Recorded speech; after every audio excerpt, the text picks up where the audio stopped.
భూమి మీద మొదటి నగరం, గాడ్ని బ్యాన్ చేసిన వరల్డ్ ఇది.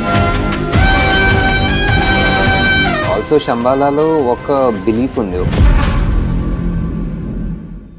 భూమి మీద మొదటి నగరం అండ్ ఇప్పుడు ప్రపంచంలో ఆఖరి నగరం, ఆఖరి సిటీ.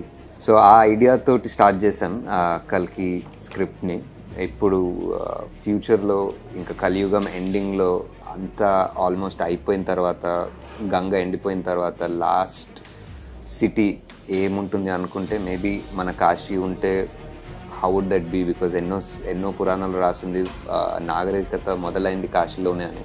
ఇప్పుడు ఆ వరల్డ్ని తయారు చేయాలంటే చాలా ఇంట్రెస్టింగ్ ఉంటుంది. అంటే కాశీ ఎంతో ఓల్డ్, మనకు తెలిసిన ఆ ఘాట్ స్టెప్స్, ఆ ఇండియన్ ఆర్కిటెక్చర్ని ఇప్పుడు ఒక ఫ్యూచరిస్టిక్ ఒక 3,000 సంవత్సరాల ముందు ఎలా ఉంటుంది అని ఆలోచించి డిజైన్ చేసి ఐడియేట్ చేసి ఇప్పుడు డబ్బులు ఎలా ఉంటాయి అంటే ఇప్పుడే ఆల్మోస్ట్ ఫిజికల్ కరెన్సీ లేదు కదా. సో ఇప్పుడు ఫ్యూచర్లో ఇంకెలా ఉంటుంది, వెహికల్స్ ఎలా ఉంటాయి అంటే ఇప్పుడు ఏదో మనం పెట్రోల్ నుంచి ఎలక్ట్రిక్ వెళ్తున్నాం, కానీ ఫ్యూచర్లో ఇంకా పెట్రోల్ అయిపోతుంది, ఎలక్ట్రిక్ కూడా అయిపోతుంది. ఫ్యూచర్లో ఎలా ఉంటాయి వెహికల్స్, దాని డిజైన్ ఎలా ఉంటుంది.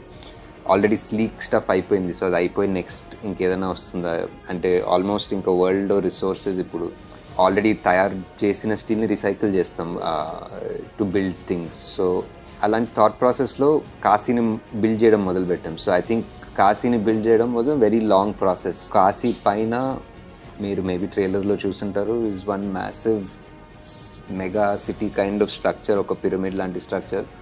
దాన్ని మేము కాంప్లెక్స్ అంటాం. సో ఆ కాంప్లెక్స్ పైన ఈ భూమి మీద కింద ఏం లేదో nature, food, animals, everything is there. It's almost like ఒక రకమైన నోవాస్ ఆర్క్ అనుకోవచ్చు, ఒక రకమైన త్రిశంకు స్వర్గం అనుకోవచ్చు. It is a Paradise on top. కింద కాశీలో ఎంత ఎక్స్ట్రీమ్ ఎండిపోయిన గంగ కనిపిస్తుందో పైన అంత ఎక్స్ట్రీమ్ ఆల్మోస్ట్ ఒక సముద్రం ఆకాశంలో కనిపిస్తుంది. మన కథలో, మన సినిమాలో ఇంకో 3వ వరల్డ్ కూడా ఉంది. ఆ వరల్డ్ పెద్దగా మాట్లాడలేదు ట్రైలర్లో ఉన్న ఇంతవరకు ఉన్న మెటీరియల్లో, బట్ చాలామంది ఆల్రెడీ గెస్ చేశారు. శంబాలా అన్నది ఒక కల్కి అన్న స్టోరీకి సో ఇంటిగ్రల్. అంటే ఎవరైనా కల్కి అంటే ఆటోమేటిక్లీ శంబాలా అంటారు.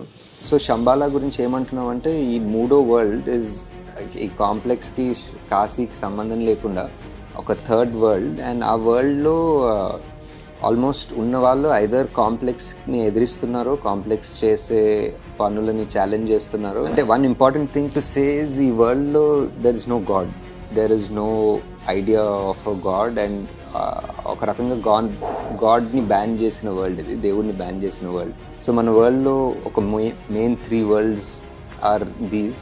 అండ్ ఈ 3 వరల్డ్స్ మధ్యలోనే మన కథ నడుస్తుంది.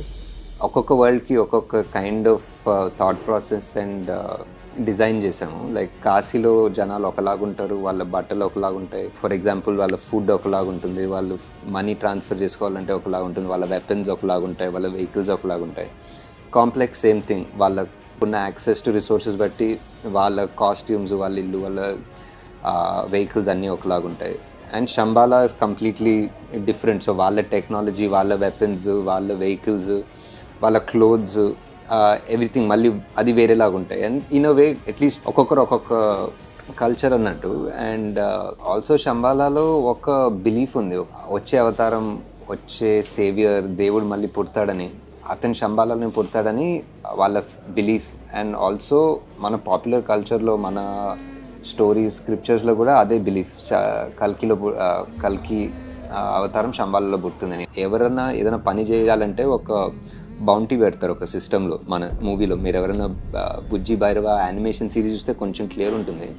ఆ బౌంటీ పెడతారు, లైక్ ఎవరైనా పట్టుకోవాలన్నా, ఏదైనా వెతకాలన్నా, ఏదైనా it could be anybody. So వాళ్ళు ఒక బౌంటీ పెడితే anybody who does that work gets paid.